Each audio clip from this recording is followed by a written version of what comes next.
The drive starts right now. Starts right now. Just living the dream.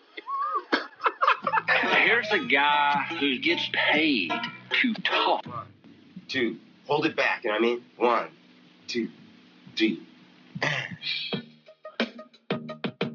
Happy Monday. This is The Drive on 252 Fox Sports, 107.5 FM, WWNB, 1490 AM, worldwide, 252foxsports.com. Get us on the TuneIn Radio app, which is absolutely free on your Google or Apple device. Just download TuneIn Radio today or go to tunein.com. Once you've done so, find the search feature, type in WWNB anywhere in the world. If you have an Alexa device, simply ask Alexa to play WWNB.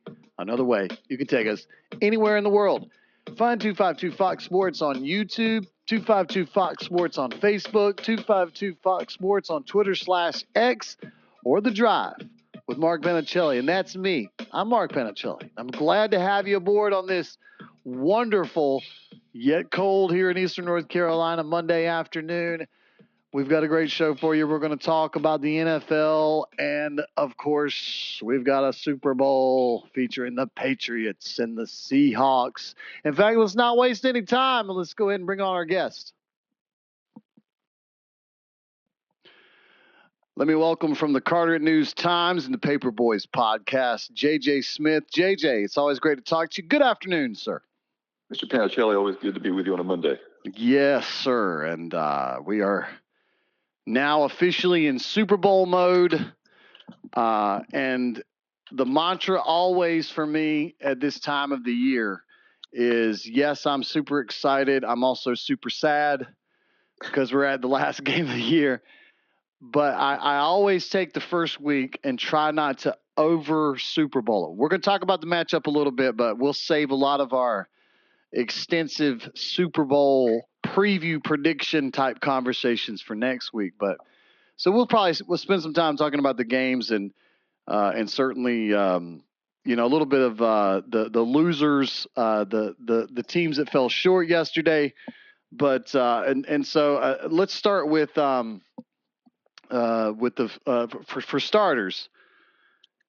And I had to do the sports update for the radio station. And so as I was looking at this and I bumped into this conversation in a lot of the articles, a lot of the posts that I saw is how Drake Maye has reached the Super Bowl before Josh Allen and Lamar Jackson, two legitimate NFL MVPs. He's also made it to the Super Bowl before Caleb Williams and Jaden Daniels, the two quarterbacks who were drafted ahead of him in his draft class. And for what it's, again, if he wins it, that's again, we'll see. Not because, like I said, these are great stats for sure as we build up into it. But as I said, there's still the game to play. However, at this point, when I look at the game yesterday, I mean, from an offensive standpoint, I mean, he's a huge reason why. Now, one, there was not a lot of offense in that game. You can blame Mother Nature. You can certainly credit the defenses in those situations, JJ. But, look, I think the fact that you couldn't throw the ball, I think he was the leading rusher. What, he had 65 yards or whatever it was. But it was just the key runs, the 28-yard run that set up what would be the game-winning field goal, the late run to keep the drive. As I said, it was timely stuff in a game that didn't have a whole lot of offense. Of all things, Drake Maye was certainly that spark for them, and that's been his story this year with this team. Is not the household name weapons. He's not even a household name yet. Although I just recently over the weekend saw him in a commercial. So I don't know. It's just bizarre to see this Tar Heel quarterback reaching this pinnacle, but what a game for him yesterday, and what a situation. Yeah, they haven't had to do a whole heck of a lot on offense in these playoffs. I think in the Houston game, he didn't throw for 200 yards. They barely ran for over 100 yards. Of course, they're playing a Houston Texans team that people were saying were the monsters of the Midway all of a sudden, the harkening back to the Bears of '85. So the fact you didn't put up big numbers against them, I guess it's understandable. And then again, I guess it's understandable yesterday that, what he threw for 86 yards, and I think they ran for 140. So, those were some high school numbers. I think most of the high schools we cover do a lot better than that. But again, extenuating circumstances with a crazy blizzard in the second half. So I don't know. I know people are kind of. I saw people on Twitter last night, or the platform formerly known as Twitter, that that the defense has been carrying them, and it's not an offensive team. But I think those two games are kind of put asterisks beside both of those games. I think we'll truly see what that offense is made of in the Super Bowl. They played pretty good against San Diego, and that's again a pretty good defense. I think he threw for almost 300 in that game, and then they scored 16 points. But again, that's a really good defense. And they'll go up against a really good defense in Seattle too. But yeah, you're right. It's funny that you saw the thing about him getting to the Super Bowl before J.D. Daniels and Caleb Williams, and also Josh Allen, Lamar Jackson. I kind of saw a very similar thing last night about Sam Darnold, that he's part of that famed class. Yeah. That you mentioned with Lamar and Josh Allen and Baker Mayfield and the forgotten guy, Josh Rosen. And I think if you'd asked anybody, in the Jets days or the Carolina days or the San Francisco days, that he was going to be the first guy out of that class. Yeah. Yeah. They thought you were smoking something. I wanted to say that too. I guess that, I've got it on both of, again, and I'm fine with just crossing over into having the same conversation about the quarterbacks in the Super Bowl. Because for Sam Darnold, exactly what you're saying, he too overcomes, not only, as you were talking about, this accomplishment of getting there before this highly touted draft class, but the fact that he was, just ceremoniously kicked to the curb by the Jets, unceremoniously, I should say, unceremoniously kicked to the curb by the Panthers, served some time as the 49ers backup before going to Minnesota and winning all those games, to have a couple of bad games, determined that we can't stick with you. The redemption story for Sam Darnold, as I said, for Drake Maye, it's getting your. And when we get back to Drake Maye, it's like, and I'm going to compare him to another quarterback, but at the same time, he's the young guy who it's sort of like nobody expected this. It's maybe even way too early, but for Sam Darnold, he has that career where, again, he's the always overlooked guy, the guy we still have doubts about, and dare I say, when we start having these conversations in the next 2 weeks, that will still be a narrative about him. As can he, he's proven he's won the big game, but people say, will we see the old Sam Darnold, the guy who saw ghosts, all those kind of things. His story is, as I said, different than Drake Maye's in the sense of he became a journeyman quarterback for a guy who we thought was going to be a franchise quarterback. And he was potentially a franchise quarterback for many teams before finally getting to the Super Bowl with Seattle. So it's, as I said, both stories are incredible when you look at the quarterbacks. Yeah, my guy, maybe we're closer to it here in North Carolina, being he had that little stretch with the Panthers, but those were, he had I think I want to say it was his second year in the league with the Jets. He looked like he was going to be the guy. He threw for like 3,000 yards and had a pretty decent touchdown interception ratio. But after that, man, 2020, 2021, 2022, 2023, those were 4 bleak years where I'm sure he and family members and friends and people in his sphere probably were wondering, is that it? Is he going to be a backup for the rest of his career? And much longer is he going to play? And man, that last year in Minnesota just kind of came out of nowhere and put up a phenomenal year. And again, he's a fumble guy. He's always had a big problem with that. I think he had 11 one year with the Jets. He had 11 this year with Seattle. He had 8 last year with the Vikings. So there's still, little hiccups there. And he's had some big interceptions the last couple of years, especially in big games. We all know how last year he ended in Minnesota. There was talk he was in the MVP race, and then all of a sudden the last two games, the final game of the regular season, and then the playoff game, they just kind of collapsed. And I think we were all wondering what this year was going to look like, and here he is. He's played well in the playoffs and got him to the Super Bowl. And yeah, the Super Bowl quarterback matchup. I don't think I doubt in the 60th Super Bowl. Yes. I don't know if we've had more intriguing quarterback matchups than this one as far as narrative and storylines. Yeah, and again, I've said this to everybody over and over again since it's even starting the last week. Nobody had Patriots Seahawks in your Super Bowl. There's no one that that we were talking to at the beginning of the year that had. I don't think either one of these teams making this run. Which again we could say maybe the Rams were in that conversation, but let's keep it on the quarterbacks. But like I was saying, as I said, it's still just remarkable this matchup we got. Nobody saw this coming. But okay, let's go to Matt Stafford and let's break down the other two quarterbacks in a different way. So for Matt Stafford, what was weird, and I don't know if you've picked up on this, is this bizarre, and I would ordinarily I would just let this roll off my back or whatever the saying is, right? I would just look the other way. But at the end of the game yesterday, reporters asked about Matt Stafford's future, and he was non-committal. Gave the whole, it was similar to Lamar Jackson's, and this is why I said, and ordinarily I wouldn't even think anything about it, but after the Lamar Jackson comments about whether or not you want your coach to come back, Matt Stafford gets asked, "Are you going to come back?" And he's like, I just finished the game. I don't want to wrap up my next few months in one, in just a few minutes after the game.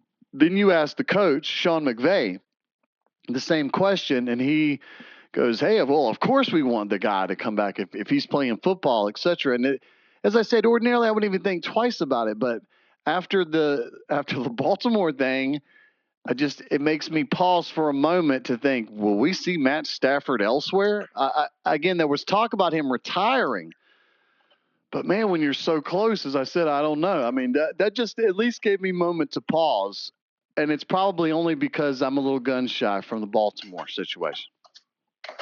Yeah, he's had he's not the Sam Darnold type because obviously, my gosh, he had great years in Detroit, but they were kind of lost years in a way because there was so often they weren't competitive. And my gosh, how long was he in Detroit? Like 12 years or something. And yeah, now he's really solidified his career with, instead of just being a great bad team guy, he's been a great team guy with a Super Bowl, and looked like this year he was going to be, or he may still be, the MVP and lead his team to a Super Bowl. I mean, if I think you mentioned maybe last week that if they win the Super Bowl and he's the MVP and he's the league MVP, where do we start putting him in the pantheon of great quarterbacks? He probably breaks into some tier. I don't know which one, top 10 maybe. I think it was the talk people were discussing. But the thing that stands out to me from that game, and I think back now over all the years, man, just how close these narratives and storylines change, and talking about that could have been the case. And that game yesterday, well, and then even the Chicago game, I mean, the Rams should have lost in the playoffs versus the Bears. That maybe they should have won yesterday versus the Seahawks.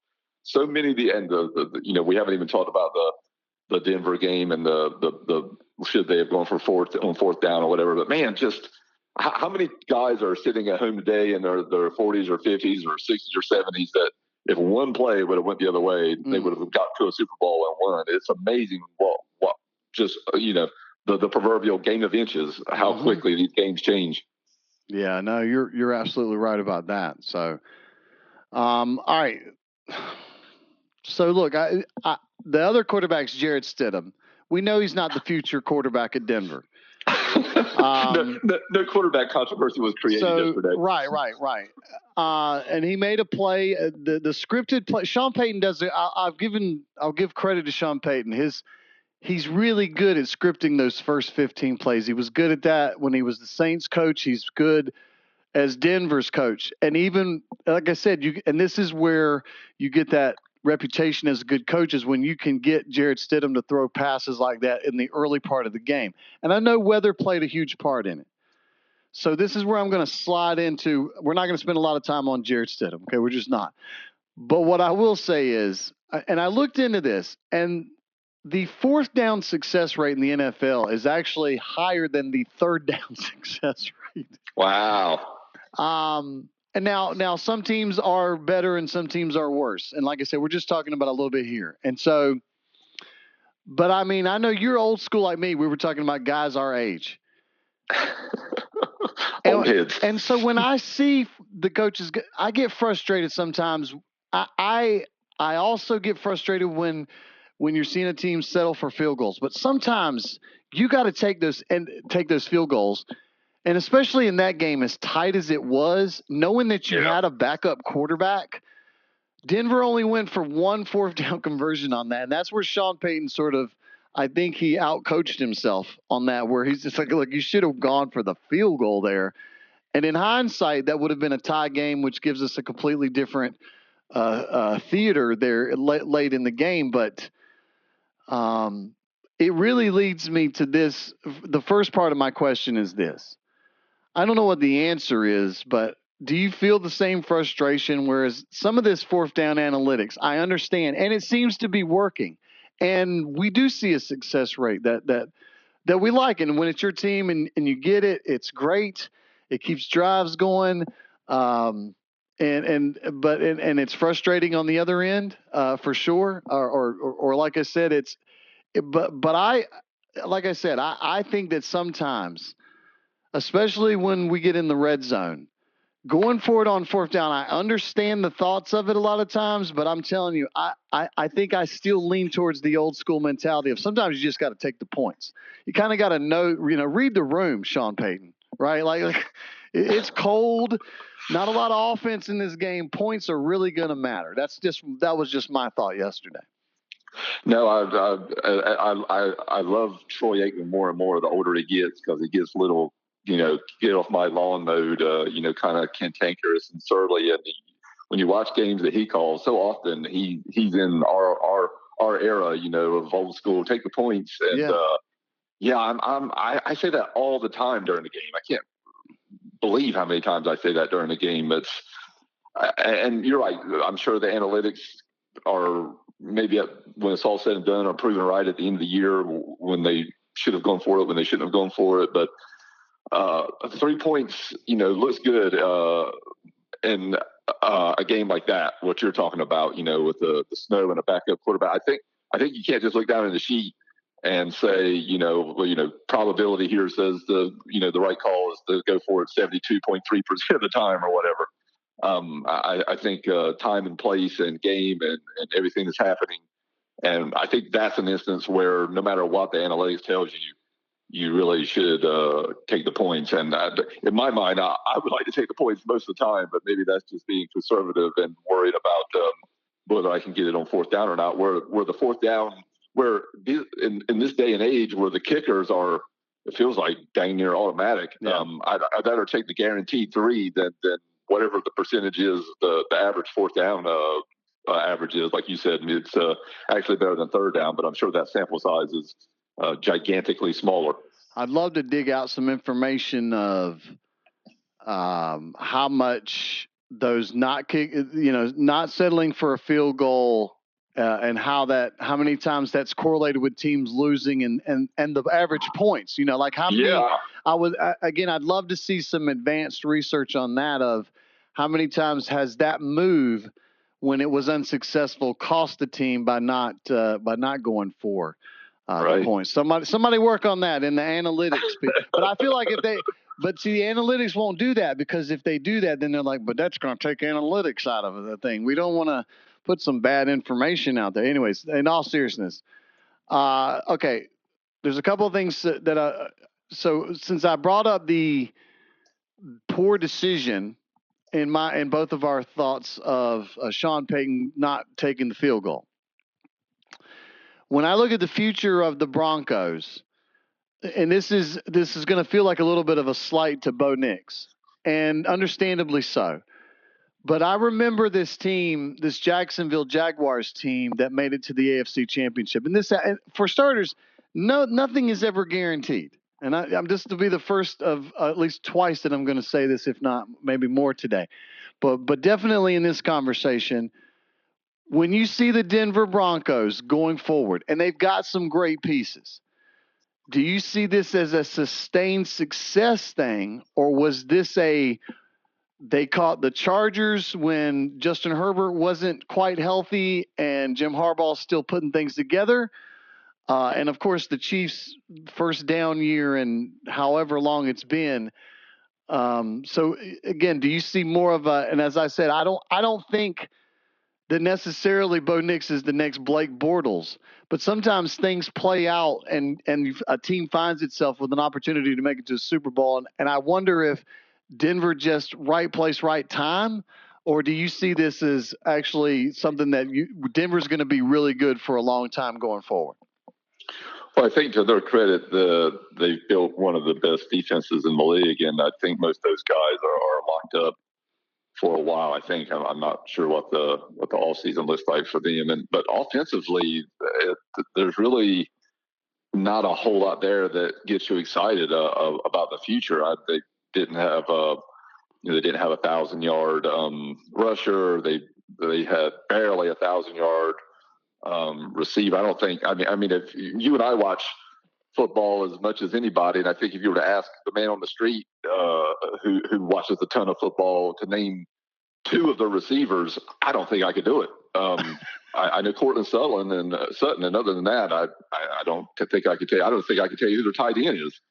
Bo Nix is pretty much all I know about the offense. So they obviously need to spend a lot of time on that side of the ball to get where they want to get to a Super Bowl. The defense is there, and obviously they have a great home field advantage playing at Mile High, and Peyton is such a great coach. But yeah, the way the NFL is, if you'd ask Commanders fans, a couple years ago, where they set up beautifully for the future, I think they'd have told you they were good to go, and here they are a year later, and they're taking pretty high up in the draft after making the NFC Championship game. And I've used this example a ton, but I remember friends patting me on the back after the year Dak Prescott and Ezekiel Elliott were rookies, and it looked like they were going to have a historic run to the Super Bowl as a rookie quarterback and a rookie running back. And then Aaron Rodgers did his thing in the divisional round. They were like, "Oh, you'll be back," and they never went back. Yeah.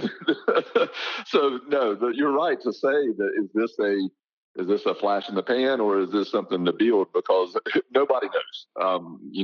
Bo Nix could have a drop off next year. That defense, which was phenomenal, what the odds that they have another defensive year like that is probably low. And you think the AFC is going to bounce back next year, right? Mm-hmm. You think Lamar is going to come back. You think Josh Allen, or at least the team around him maybe will be better. Burrow, you think he's going to jump back? You got Justin Herbert now with Mike McDaniel. Hello, what's that going to look like? So yeah, maybe this was the year to sneak one in, and if you didn't, maybe you'll look back and realize you really missed out on a wonderful opportunity. Yeah, and I mean, okay, so to continue, so let's flip this over to New England and at least talk about this, because again, I'll give credit where credit is due for sure. That after back-to-back 4-13 seasons, and I saw this stat about coaches that led their teams to the Super Bowl their first year with the team, and of course, there is the John Gruden, right? There's that which again is a coach coming to a new team for sure. But they put up Jim Caldwell, who again, if I remember correctly, kind of slid in from an assistant coach position. They used George Seifert, who obviously slid in being the assistant coach at Bill Walsh. And I know because it feels like Vrabel's a Patriot, always been a Patriot, right? Once a Patriot, always a Patriot. But he wasn't a part of the staff. So to turn it around from back-to-back 4-13 seasons is fairly remarkable. But so one, I want to say this and get your thoughts on that. I think it is remarkable. And I do, again, credit Drake Maye. And I feel like there's a lot of people that feel like, hey, no matter what, and again, I'm not here to talk Super Bowl, whether he wins it or not, but I will put this pressure on him because I did see that his success evoked a couple of stats. One is I found out that Dan Marino still holds the record for the most passing yards in a conference championship game, which I thought was neat. But Drake Maye is now the second youngest quarterback to lead his team, and the other one was Dan Marino. And so just like what we were talking about with Denver and Bo Nix and the fact that they made it to the conference championship, and you brought up the Commanders, I always like to bring up my old good friend number 13, who, as I said, not only was it remarkable to see what he did, and by the way, this is not but it sort of is like a kick, punch to the gut. Did it way more spectacularly than Drake Maye, and Drake Maye may be MVP as well this year. So it's not as if he didn't have some big games. But as I said, Dan Marino, the year that he led that team to the Super Bowl, had that incredible year of throwing for just thousands of yards and 48 touchdowns or whatever it was. But again, as you and I have discussed as well, it's one of those things where you always go, oh, he'll be back. Because you remember that was the narrative. And so none of these opportunities are guaranteed, not for any of these teams, not for Sam Darnold or Drake Maye, or certainly not the teams that made it to the conference championship game, including, as I was realizing, that Devontae Adams is 0-5 in conference championship games. Never made it to the Super Bowl. And I saw a little clip of him talking after the game, and he was emotional, and understandably so, because I think that's one of the things you realize at the end of it. It's like, man, we were that close to the Super Bowl. We had one game that was a 3-point game and another one that was a 4-point game. So, again, I bet both teams that lost are going through that. Oh, we were that close. And for somebody like Devontae Adams, he definitely has the perspective of understanding like how hard it is to get there and how that may have been his last chance to even make it to a Super Bowl. Yeah, if Marino was playing today in the age and day of sports betting, and after that loss to the 49ers in his second year, if some sports app would have put up, if Dan Marino plays 15 more years, what are the odds that he doesn't make a Super Bowl? What do you think that number would be? Minus 10,000 that he would never get to another Super Bowl? I mean, that would be, you'd have to bet $1 to get 10 cents back to whatever the odds would have been on that, because I think they would have been, to borrow a phrase from old George W. Bush, nuclear. I mean, I don't think there's any scenario where fans who watched him throw for 5,000 yards that sophomore season and almost 50 touchdowns thought that guy would never touch another Super Bowl. But it happened, and maybe Jaden Daniels, maybe it'll be the case with him. Maybe it'll be the case with Drake Maye. Maybe he'll never go back to another one. I mean, here's Sam Darnold, of all people, in the Super Bowl. Nick Foles was a Super Bowl MVP. I mean, Jeff Hostetler. I mean, there's no rhyme or reason to this stuff. So yeah, that Marino thing, the fact that he was that young, I don't know. We should be talking more about 1984 and Dan Marino. I feel like, because combined with the youth and the season he put up, and then with the fact that he never got back to another one, is one of the wildest stories I think in sports history. If he plays his career out 20 different times, it doesn't go the way it did. I don't think he only made it to 2 more conference championship games after that. It was 85 and 93. So, I mean, yeah, how hard is it? It's incredibly hard. And it really comes down, as I said, if you're the Jets and looking at Sam Darnold making it to the Super Bowl, don't you think that the Jets, who are, by the way, looking for a quarterback, right? Still looking for a quarterback. And they're like, man, he made it to the Super Bowl before we even became relevant again, and we gave up on him. And as I said, it's just really interesting that the team matters, all of it matters, and even then, even when you have all the pieces, it's still hard to do. So let's go to because we got so much stuff to break down. Let me go back to. Okay, yes, I have to at least do this. Well, how about I got one more quarterback thing for you. If you Okay. wanna, so this guy named Bruce Melman had a great tweet last night. Said that there are 5 schools that have produced a president and a Super Bowl winning quarterback. And now that Drake Maye is in the Super Bowl, it could be 6 with the University of North Carolina at Chapel Hill, because obviously that's where he went to school. And James K. Polk went to Carolina. Can you even begin to imagine what the other 5 schools are? I would have never guessed any of these. One of them is so this is someone that's won a Super Bowl and been president, right? Yeah, the school that's produced a president and a Super Bowl winning quarterback. One of them's got to be Navy, right? Yes, look at you with Jimmy Carter and Roger Staubach. All right, so there's Navy. Let's see. I'm already impressed that you got one of them. Man, I bet this is tough. Let's go with. Does Notre Dame have one? No Notre Dame. Wow, no Notre Dame. Yeah. Okay, I got. Okay, let me ask you if so instead of asking you for a hint, let me. Okay. Ivy League. I'm feeling Ivy League. No Ivy League. No Ivy League. Oh, no Ivy League. No. Two of them I think you can get. 2 of them you're never going to get. 2 of them I'm going to get. Yeah, 2 of them are football schools. Well, one of them specifically is a big football school. Big Ten. Michigan. Yep. Okay. With Gerald Ford and Tom Brady. Gerald Ford, that's right. Yep. He was a Michigan guy. Yeah. Texas? No. Dang it. Football school. USC? No, sir. Wow. But you're in the right state. Oh, a national champion. Who's won a national champion? You really got me stoked here. U.S. president and Super Bowl winning quarterback. Oh, U.S. president and Super Bowl winning quarterback. Oh. Yeah. Cal? Close. Man, Stanford. Hoover and Elway and Plunkett.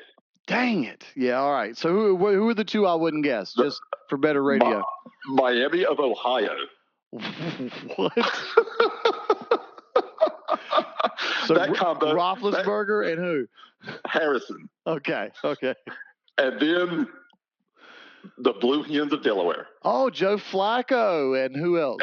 Joe Biden, the 2 Joes. Wow. Okay. Okay. Wow. So now, so if Drake Maye can win, you'll add Carolina to the mix with him and James K. Polk. How about that list? That is a list right there. That is one heck of a list. And I only got Navy, so. Well, I was impressed by that. But yeah, if somebody could get Delaware and Miami, Ohio, kudos. Yeah, no, that's fantastic. That good is stuff. A good stat. Yeah.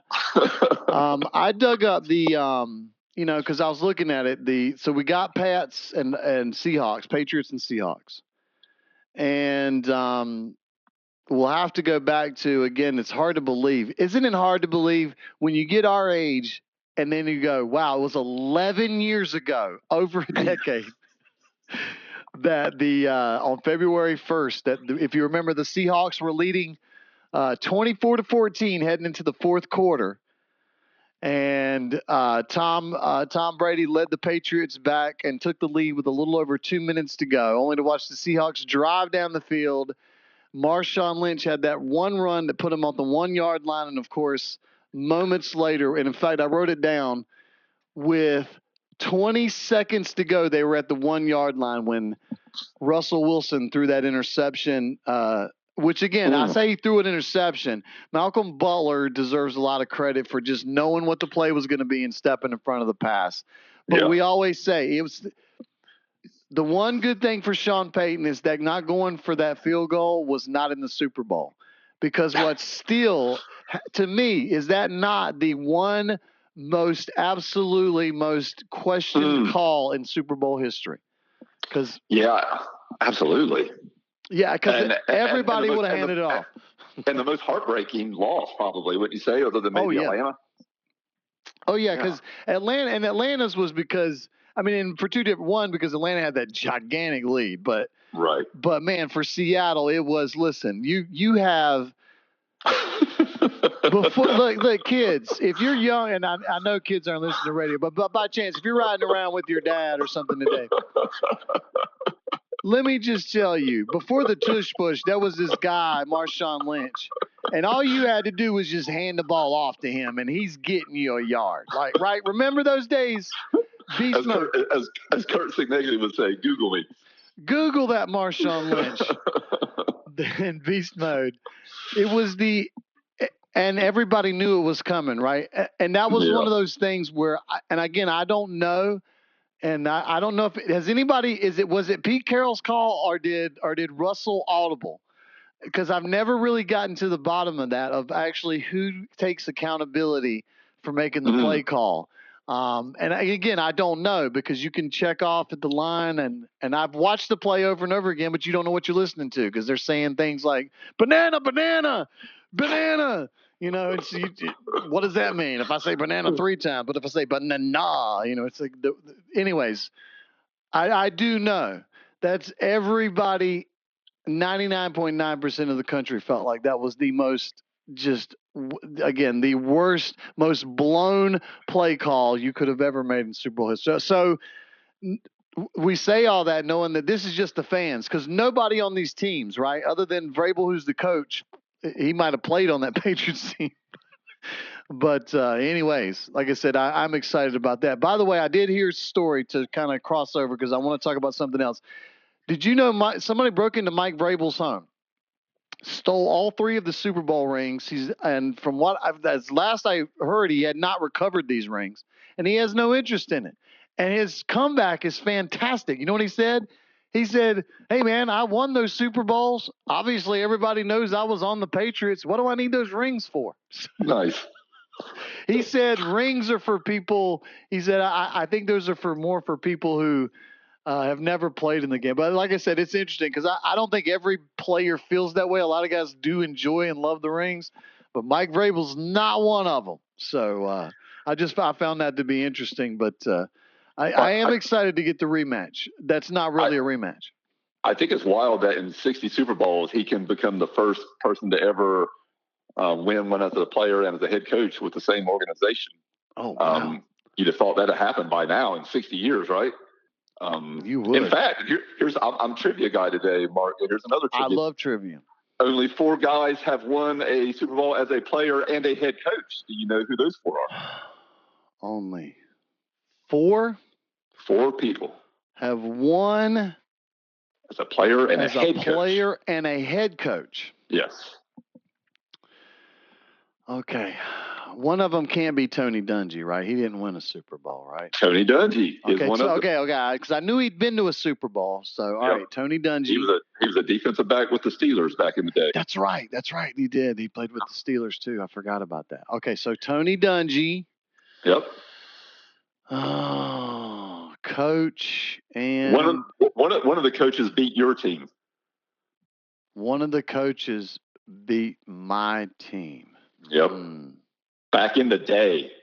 I don't even know if you might have watched the Super Bowl, maybe. Is probably the first Super Bowl I remember watching it. Was it back in 1980, if I remember correctly? Yes, sir. Okay. So he was a Raider. Yep. Oh, let me see. Who the heck was a Raider? I'm trying to think of who was a Raider out there. All right, you're going to have to help me on this one. I can't think of Tom Flores. Oh, that's right. Tom Flores. Yeah. Dang. He was the backup quarterback to Lynn Dawson when they beat the Vikings back in the day.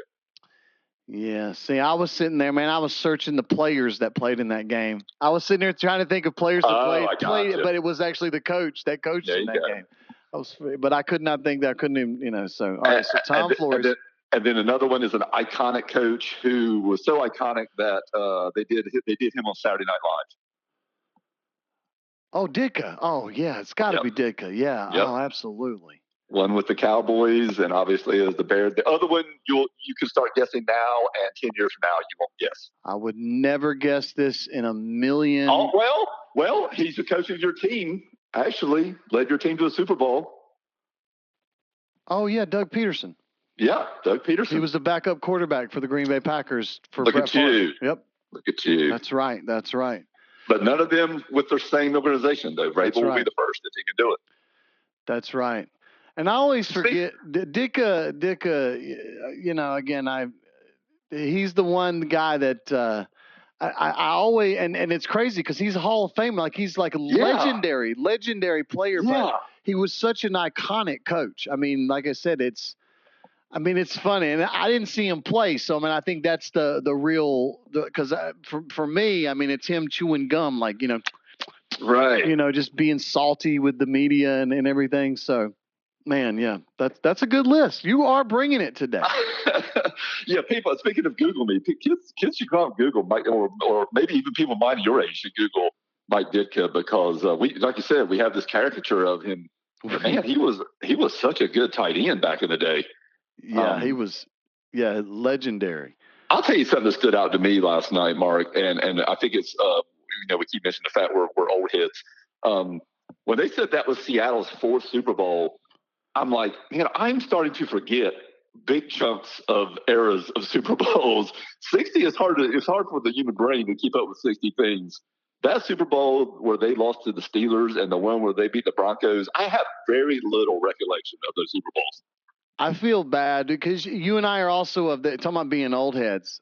Because what's made us lazy too is internets and the stuff like that. Because and being a big NFL fan, I would say up until like Super Bowl 30, I used to be able to tell you the teams, the winners. At one point, I could tell you the score and who the Super Bowl MVP was. Well, how I've forgotten all of that stuff now, and you're right. After 60, I can't remember half that stuff. How often did you sit around with buddies back in the day and go through them and see if you could remember? Oh, absolutely. Yeah. We don't do those memory games anymore. No, man, and you're right. I could do the same thing. I could rattle off everyone, and like you said, probably around, I don't know, somewhere in the 90s. With the arrival of the internet, I guess that came to an end. It's like, I don't need to remember it. I can always just look it up real quick. That's right.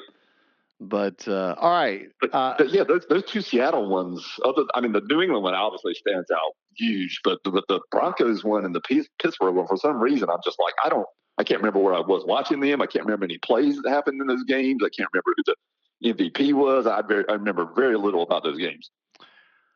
Yeah, I remember the Seahawks-Broncos one because Peyton Manning, the pass goes right over his head at the beginning of the game, and that became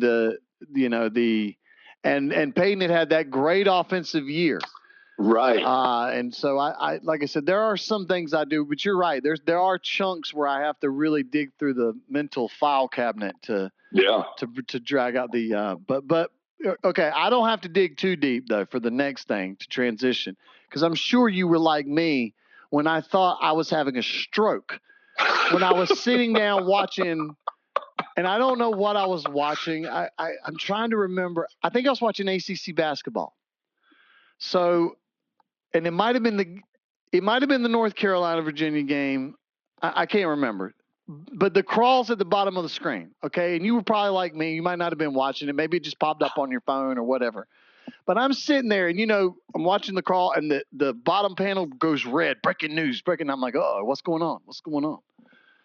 Adam Schefter's reporting the Steelers are hiring Mike McCarthy. I was like, oh my gosh. What? And then I was like, no, I'm having a stroke. Okay, I'm obviously reading this wrong. The Steelers. Do I smell burnt toast?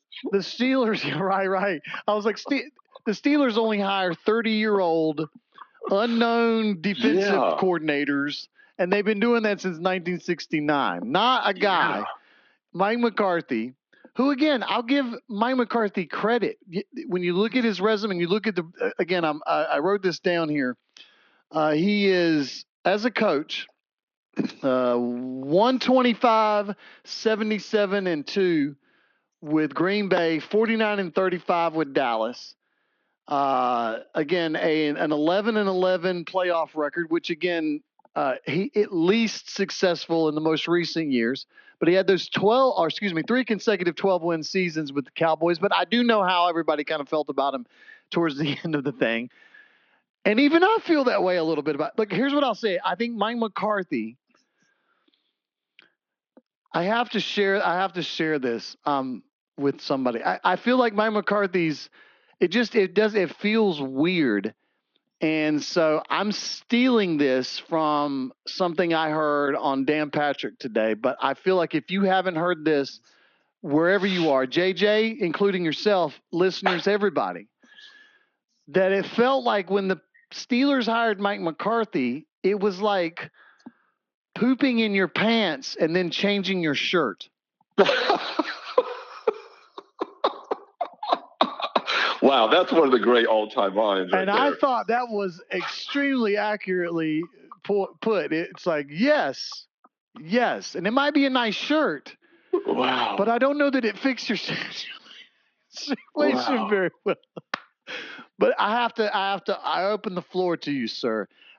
Take me to where you were, because again, for a long time, I still honestly am scratching my head about this. The weirdest hire.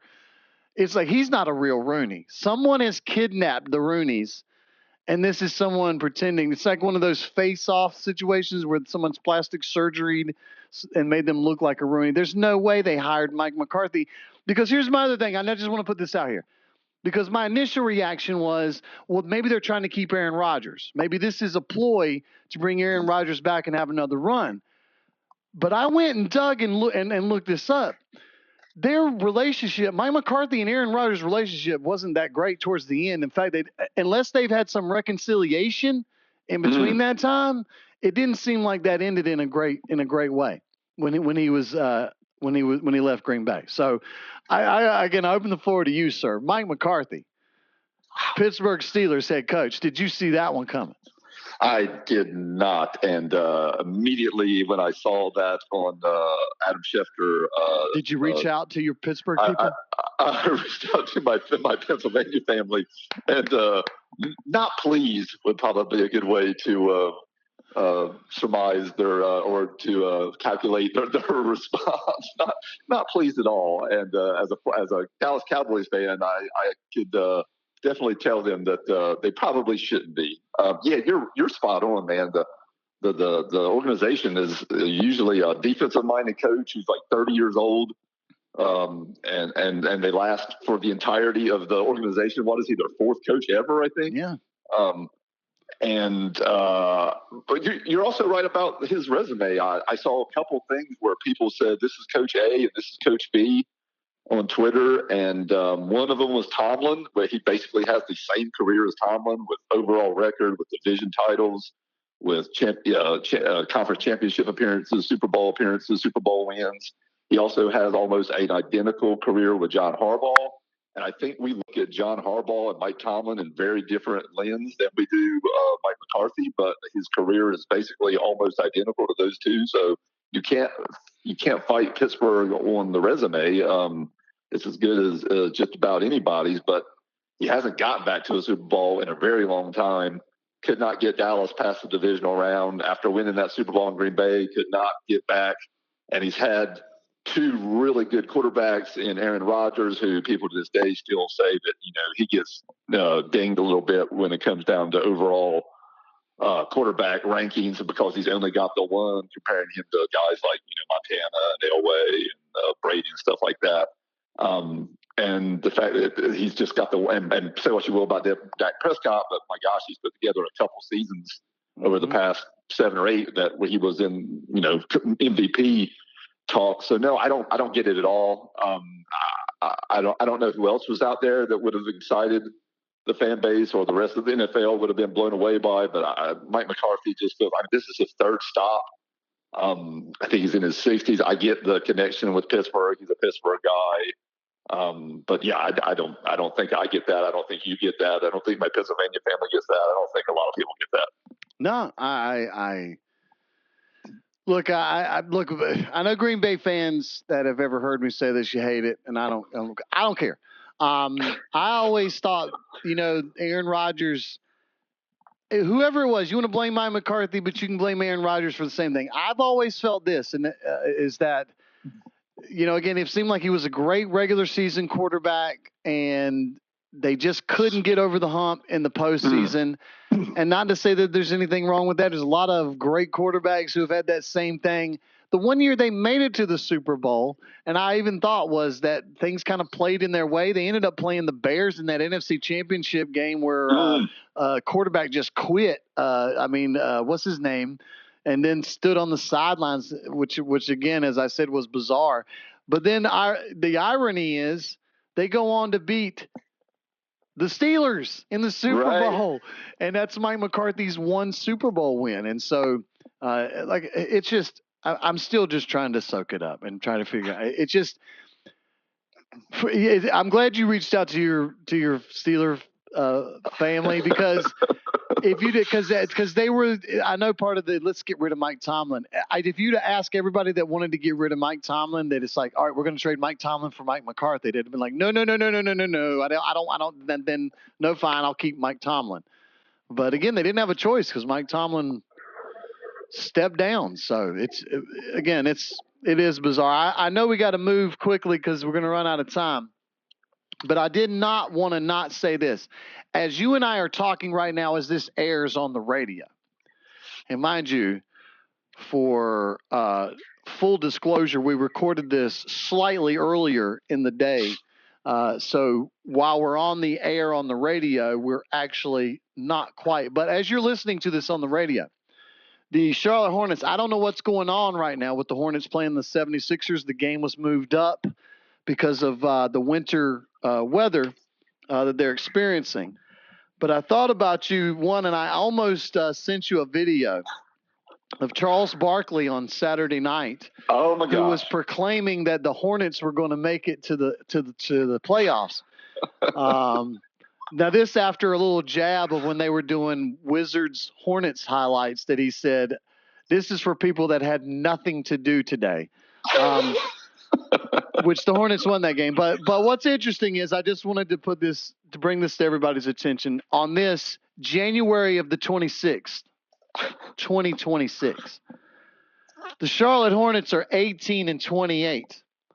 And that doesn't sound great, and it's not. However, it's not as horrible as you might think, because it's only 10 games under 500, and that right now, with 36 games left, they are actually 3.5 games back of the play-in tournament. Yeah. And this is why I brought this up in all truth.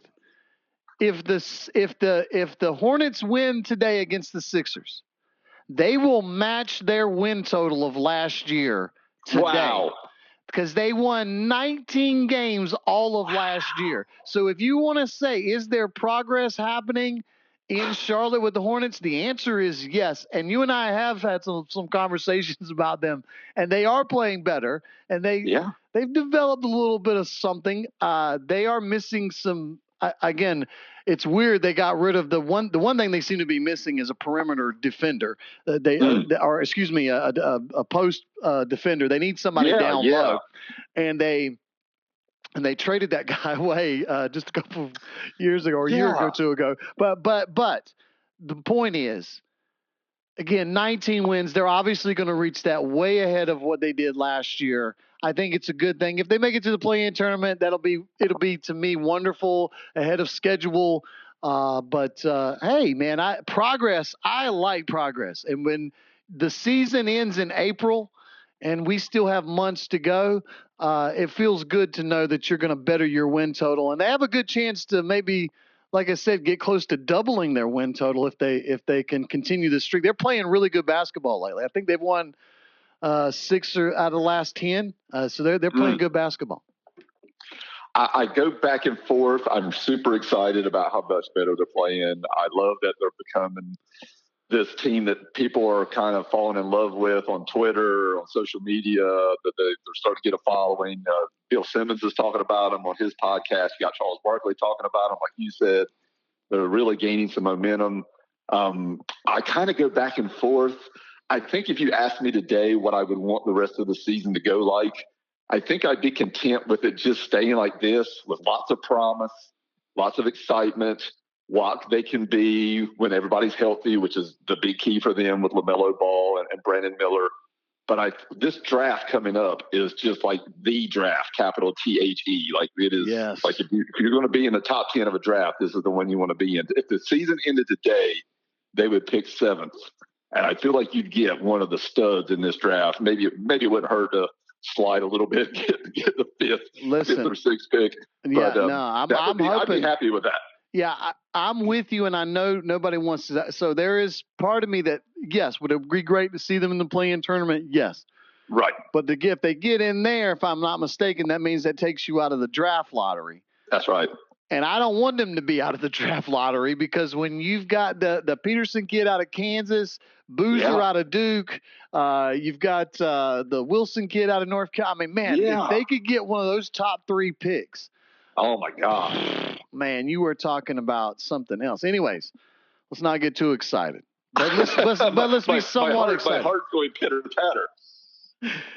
But say somewhat excited. Yeah. And we're talking right now, and literally the Sixers could be beating the brakes off the Hornets right now. And somebody's like checking the score on their phone. It's like, hey guys, I don't know. I don't know what you're talking about. Settle down. I will say this is the first Monday night that we're not going to have football in a long time. So for everybody out there tonight, this is my sending my well wishes, my thoughts and prayers, right? All that stuff out to you because I'm with you tonight. And tonight's when you have to make that hard transition. Maybe you'll watch. I think there's a doubleheader on Peacock with the NBA basketball. A couple of good games there, which I don't have listed for you because I know most of my listenership here are big college fans. And so we do have Louisville Duke tonight, which is a nice ACC game at 7 o'clock. And I think Arizona's playing BYU. So it's a nice college basketball doubleheader. But trust me, for the football heads, it's going to be a little sad tonight. We're flipping through the channels. There's no football on. There's no football on tonight. So just 7 months away. That's all. 7 months away. Because it's the little things you don't notice, right? Like Saturday, there was no football. And it was like, okay. But then today I realized today's the first Monday we wake up and there's no football. Man. There's no football tonight. So brutal. It is brutal. It is brutal. I really wish before I let you go that they would do something in the NFL where they take the losers. What I'd still love to do, because I'm always into crazy things, and people always say we should let the 2 worst teams play each other this week, and the winner of that game gets the number 1 pick. I'm fine with doing that. Like if you want to put, who would it be? Is the Jets and somebody like have them play each other? But honestly, I would rather do this like the NBA did. Like let's reward greatness. So wouldn't it be great to have Denver play the Rams this week and the winner gets the number 1 pick? And like I said, what an incentive it would be to get to the NFC or to get to the conference championship game. And if you lose, you get to play the following week in this consolation game, as the soccer tournaments like to use or the basketball tournaments often have. But the consolation prize is pretty good. It's the number 1 pick in the NFL draft the following year, as opposed to going on your draft order.